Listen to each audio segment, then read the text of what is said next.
Taking a live look over Annapolis to start this morning. It's a clear shot in this view and little cloud cover out there right now, and thankfully the fog did not develop overnight, so that's good news. The air was just a little too dry, a little bit above the surface, so that prevented the fog from forming. But there could be some fog developing late tonight and lower visibility as this widespread rain comes in. So let's start off with our Futurecast model. As you see here, temperatures are going to be hovering near freezing for the next couple of hours. By the afternoon today, we'll get into the 40s, maybe closing in near 50 degrees with a mix of sun and clouds. So we'll have a lot of sunshine for the first half of the day before those clouds thicken late tonight. The rain will hold off for most of our area until after 7, maybe 8 o'clock this evening. And you notice it starts to fill in by 10 o'clock tonight as temperatures hover in the 40s and then gradually warming overnight through daybreak on Friday. So Friday morning could be almost 20 to 30 degrees warmer than what we're waking up to right now. It's going to be a stark change from what we've been experiencing already. By 4 o'clock on Friday, temperatures could be in the 50s, maybe even near 60 degrees in a few spots. So definitely going to be a very warm air mass that kind of replaces the cold one we've been under. And temperatures obviously going to be falling later on throughout the day after the cold front comes through.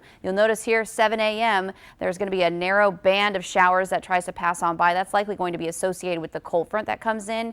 After that front passes, we'll be clearing out through most of the day with temperatures hovering in the 40s and 30s by lunchtime, 1 o'clock, and then continuing to fall into the 20s and 30s all the way through Friday night into Saturday morning. But you notice Friday evening, 7 o'clock, skies will be clear. It is just going to be a windy day tomorrow once we get past the rain. As far as rainfall accumulation, anywhere on the table still between 3/4 of an inch upwards to 1 inch possible.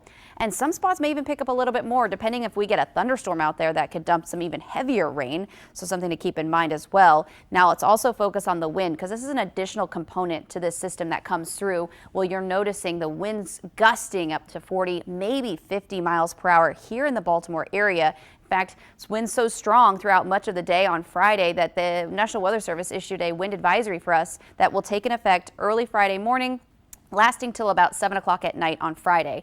And you notice here temperatures again today 49, almost 50 degrees this afternoon, holding in the 40s overnight, and rain developing as well, becoming widespread, perhaps heavy at times. That could certainly lead to ponding on the roads, maybe a little bit of reduced visibility. And then the strong wind tomorrow, obviously be cautious when you're traveling, driving anywhere around, especially high profile vehicles and obviously on highways, along with securing any loose objects. You may want to do that tonight before you head to bed because it could still be pretty breezy as the rain arrives. And then this weekend looking dry and mild, highs in the 40s and 50s.